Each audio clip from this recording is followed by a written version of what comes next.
കേന്ദ്ര ബജറ്റിൽ കേരളത്തിന് വൻ പദ്ധതികളൊന്നും ലഭിക്കാത്തതിൽ വെട്ടിലായിരിക്കുകയാണ് സംസ്ഥാന ബി.ജെ.പി. നേതൃത്വം. അതിവേഗ റെയിലും എയിംസും ഒക്കെ പ്രതീക്ഷിച്ചുവെങ്കിലും എല്ലാം അസ്ഥാനത്തായി. വികസിത കേരളം എന്ന മുദ്രാവാക്യം ഉയർത്തുന്ന സംസ്ഥാന ബി.ജെ.പി. നിയമസഭാ തെരഞ്ഞെടുപ്പ് അടുത്തിരിക്കെ വോട്ടർമാരെ എന്തു പറഞ്ഞ് സമീപിക്കുമെന്ന ആശങ്കയിലാണ്. വി വിനോദ് വിവരങ്ങളുമായി ചേരുന്നു. വിനോദ്, ഒരുപാട് പദ്ധതികൾ പ്രതീക്ഷിച്ചിരുന്നു. നമ്മൾ ഇന്നലെ ആ ബജറ്റ് പ്രഖ്യാപന സമയം വരെ അതിവേഗ റെയിൽ, വിഴിഞ്ഞം, ഇതുമായി ബന്ധപ്പെട്ടുള്ള പ്രതീക്ഷകളുണ്ടായിരുന്നു. ഒപ്പം തലസ്ഥാന വികസനവുമായി ബന്ധപ്പെട്ട് പ്രത്യേകിച്ചും ബി.ജെ.പി.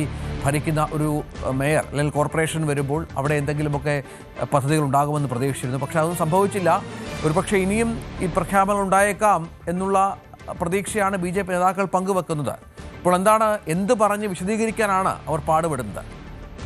രഞ്ജിത്ത്, കഴിഞ്ഞ ദിവസം ബജറ്റ് പ്രഖ്യാപനം നടക്കുമ്പോൾ തന്നെ കേരളത്തിൽ ബി.ജെ.പി. നേതൃത്വം ആ ബജറ്റ് പ്രസംഗം വീക്ഷിച്ചത് കൂട്ടമായിരുന്ന് ടെലിവിഷൻ മുന്നിലിരുന്ന് ഒരുമിച്ചിരുന്നത് വലിയ പ്രതീക്ഷയോടെ കാണുന്ന ദൃശ്യങ്ങളാണ് പുറത്തു വന്നത്. അതിൽ രാജീവ് ചന്ദ്രശേഖറും വി മുരളീധരനും അടക്കം വലിയ നേതൃത്വരെ ഉണ്ടായിരുന്നു. പക്ഷേ ബജറ്റ് പ്രഖ്യാപനം കഴിയുമ്പോൾ കേരളത്തിന് ഒന്നും കാര്യമായി ലഭിച്ചില്ല എന്ന് മാത്രമല്ല, ഇപ്പോൾ ബി.ജെ.പി. നേതൃത്വം വെട്ടിലാകുന്ന സ്ഥിതി കൂടിയാണ്. കാരണം വികസിത കേരളം എന്ന മുദ്രാവാക്യം മുഴക്കിയാണ് ബി.ജെ.പി. മുന്നോട്ട് പോകുന്നത്. തിരുവനന്തപുരം നഗരസഭയിലടക്കം അങ്ങനെ ഒരു വിജയം നേടാൻ അവർക്ക് സാധിക്കുകയും ചെയ്തു. പക്ഷേ നിയമസഭാ തിരഞ്ഞെടുപ്പിലേക്ക് അടുക്കുമ്പോൾ വലിയ പദ്ധതി പ്രഖ്യാപനങ്ങളൊന്നുമില്ല. എന്ത് വികസിത കേരളമാണ് ബി.ജെ.പി. കൊണ്ടുവരുന്നതെന്ന ചോദ്യം ഒരു വശത്ത് ഉയരുന്നു. മാത്രമല്ല, സോഷ്യൽ മീഡിയയിലൊക്കെ വലിയ ട്രോളുകളാണ് വരുന്നത്. തേങ്ങയും ആമയും ആണ് കേരളത്തിന് കിട്ടിയത് എന്ന നിലയിൽ വലിയ ആക്ഷേപങ്ങൾ, പ്രത്യേകിച്ച് സുരേഷ് ഗോപിയുടെയൊക്കെ ചിത്രം വെച്ച് വലിയ ട്രോളുകൾ സോഷ്യൽ മീഡിയയിൽ ആകെ വരുന്ന ഒരു സാഹചര്യമുണ്ട്.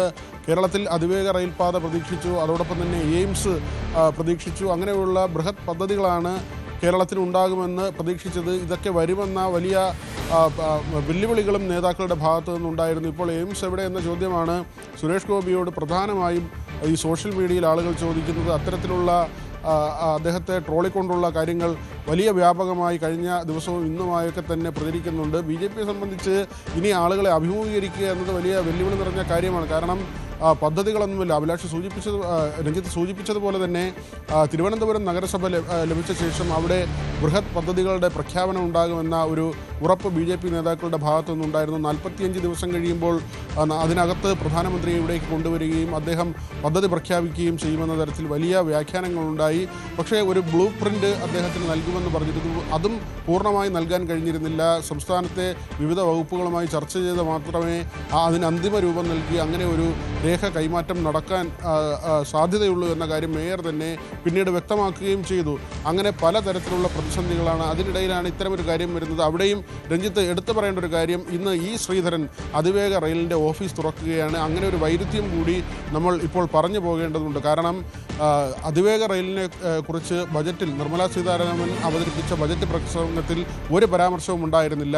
സംസ്ഥാനമാകട്ടെ RRTSമായി മുന്നോട്ട് പോകാനുള്ള തീരുമാനമാണ്. സംസ്ഥാന ബജറ്റിൽ 100 കോടി രൂപ അങ്ങനെയുള്ള അതിവേഗ പാതയ്ക്കായി മാറ്റിവെക്കുകയും ചെയ്തു. ഇതിനെതിരെ തന്നെ ശ്രീധരൻ രംഗത്ത് വന്നിരുന്നു. കാരണം RRTS എന്നത് പ്രായോഗികമല്ല, അത് മെട്രോ സംവിധാനമാണ്. സംസ്ഥാനത്താകെ ഒരു മെട്രോ പാത എന്നത് ഒരിക്കലും പ്രായോഗികമായ കാര്യമല്ല, അത് വിഡ്ഢിതമാണെന്ന് അദ്ദേഹം പറയുന്നു. അതുകൊണ്ട് തന്നെ കേന്ദ്ര റെയിൽവേ മന്ത്രിയുമായി താൻ സംസാരിച്ചിരുന്നു.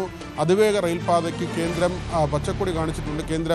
കേന്ദ്ര റെയിൽവേ മന്ത്രി തനിക്ക് അനുമതി നൽകിയിട്ടുണ്ട്. അതുകൊണ്ട് ഈ നടപടിയുമായി താൻ മുന്നോട്ട് പോകുന്നുവെന്ന് ശ്രീധരൻ പറയുന്നു. പക്ഷേ വളരെ വിചിത്രമായൊരു കാര്യമാണ്, ബജറ്റിൽ അങ്ങനെ ഒരു പ്രഖ്യാപനമില്ല. റെയിൽവേയുടെ വികസനവുമായി ബന്ധപ്പെട്ട പ്രഖ്യാപനങ്ങളിൽ കേരളത്തിന് അങ്ങനെ ഒരു പാത അനുവദിച്ചിട്ടില്ല.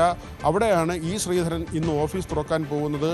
അതെന്തുകൊണ്ട് സംഭവിക്കുന്നു? ഇ ശ്രീധരനെ മുന്നിൽ നിർത്തി കേന്ദ്ര ഗവൺമെൻറ് കേരള ജനതയെ പറ്റിക്കുകയാണെന്നൊരു വാദമാണ് CPM ഉയർത്തുന്നത്.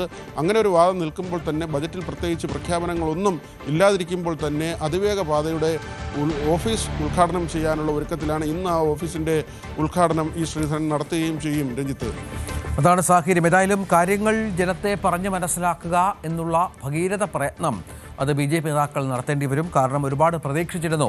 നേരത്തെ വിനോദ് പറഞ്ഞതുപോലെ ബി.ജെ.പി. ഓഫീസുകളിൽ നേതാക്കളൊക്കെ പ്രവർത്തകരവ കൂടിയിരുന്നാണ് ബജറ്റ് പ്രഖ്യാപനം കണ്ടത്. പക്ഷേ അത് കഴിഞ്ഞപ്പോഴേക്കും കേരളത്തിന് വലിയ നിരാശയായിരുന്നു ഫലം.